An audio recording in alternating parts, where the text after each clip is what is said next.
It's a pretty decent restaurant, open from 6 in the morning to 10 in the night with river view because it's in the same residential block where I'm living.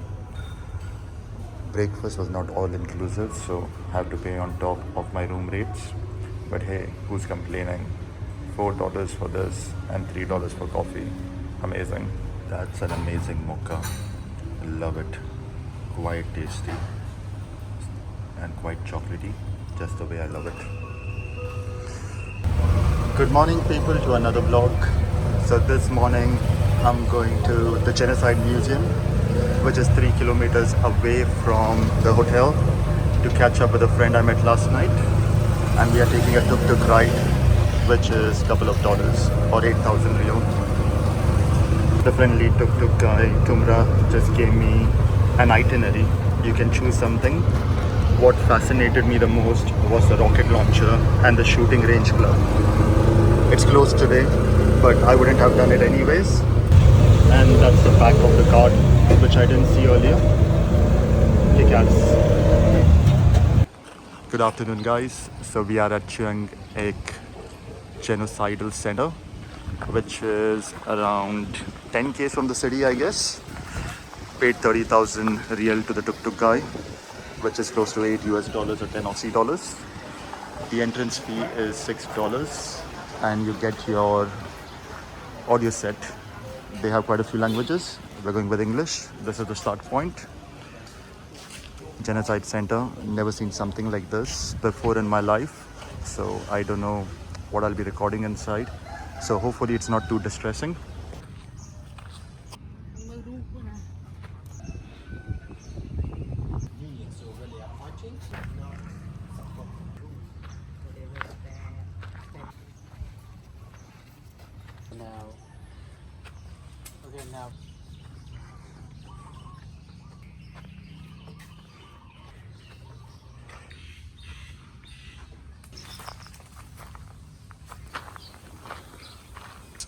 It's been an eye-opening experience so far. The lake that you see is partially filled with water, but it has graves of around 60 people submerged. They have let it be so that those people can rest in peace. But this whole field has a very distressing feeling. 3 million people were murdered out of 8 million population during 1975 Pol Pot regime. Listening to the audio guide, and yeah, just had to take a break for some time. It's crazy to think that this genocide happened only in 1975. So we are talking 50 years ago, and done by the Khmer Rouge government, which was recognized by the US, Australia, New Zealand, and the UK. Don't know how you can justify that, but the main reason all this initiated was during the Vietnam US war and the bombing of the countryside by the US forces, which made the country Cambodians move to the city. And once in the city, they were forced into doing jobs like farming to support the population. They were taken, all the money was taken from them. Nobody was allowed to keep wealth or any possession. It was deemed as the property of the state. So all you had was a bag like the monks carry, and they were expected to work for 12 to 16 hours a day. This monument aptly describes the pain that every Cambodian must have gone through during that time. It's unbelievable and very difficult to even think that one human can do this to another human. The torture, the suffering, it would have been unbearable.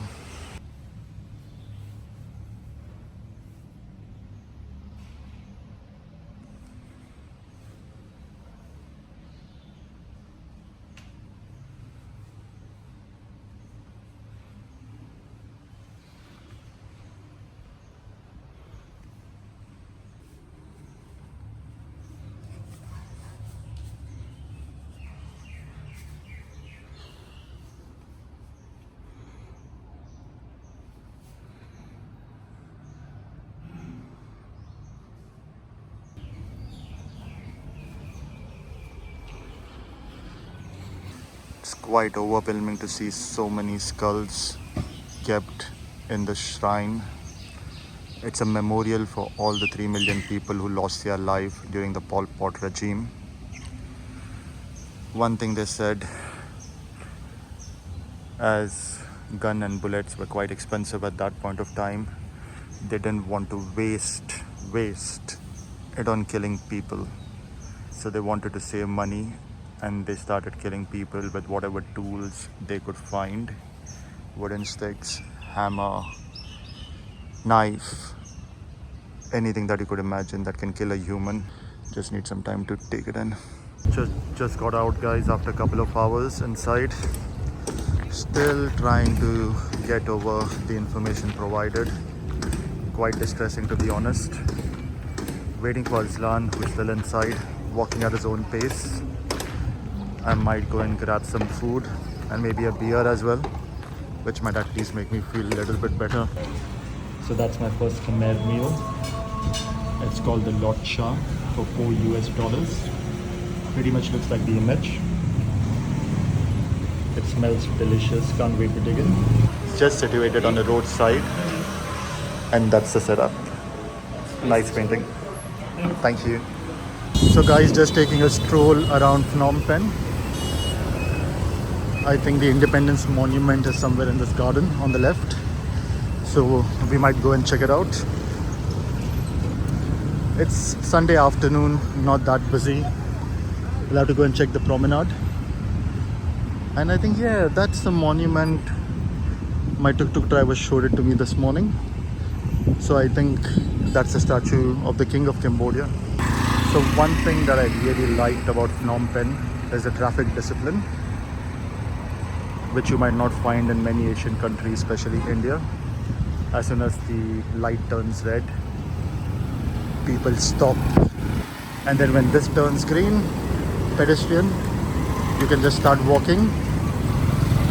But I don't know what happened here now. Maybe I spoke too quickly, but they give you way at zebra crossing. So it looks like a liberation monument. You can see the Vietnamese flag. And Vietnam had liberated Cambodia from the Khmer Rouge regime. You can see a pool at the rooftop. This is in the main city, playing area for the kids. So that's the view from my balcony. And that's where the river cruise starts from. They have some on the left hand side as well. Just need to find a popular one wherein I can go and interact with some people, because it's a long cruise, but I'll be going down now. So this looks like the waiting room for the cruise. Got the tickets for $5. It's a 1 hour cruise. You can buy food and drinks on board. You have the option of unlimited food and beverage as well, but then I'm not going to drink much, so it's no point. Better to order. This tall building in front, that's where the hotel room is. It's definitely a residential building with a few rooms allocated to the hotel. There's a different price for locals, which is 50% less than the foreigner price.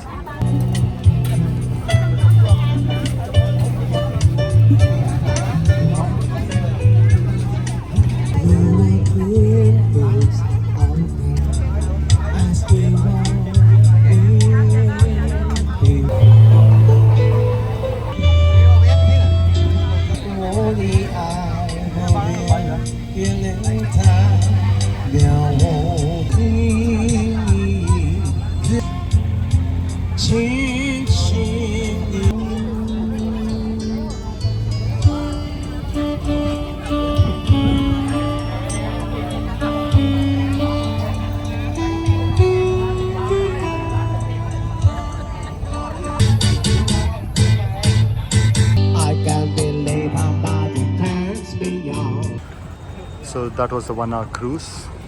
Luckily, I met a Khmer family on board, and I was talking to the guy for 1 hour, or else the cruise would have been too boring for me. It was nice having a chat. On to my destination.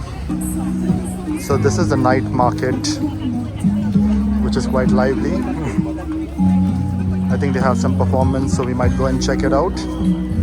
Lot of food stalls, shopping. I might have to go and look for the charger because my phone battery is about to die. Quite a big night market. A lot of activities happening around. I have to find something that suits me. Food.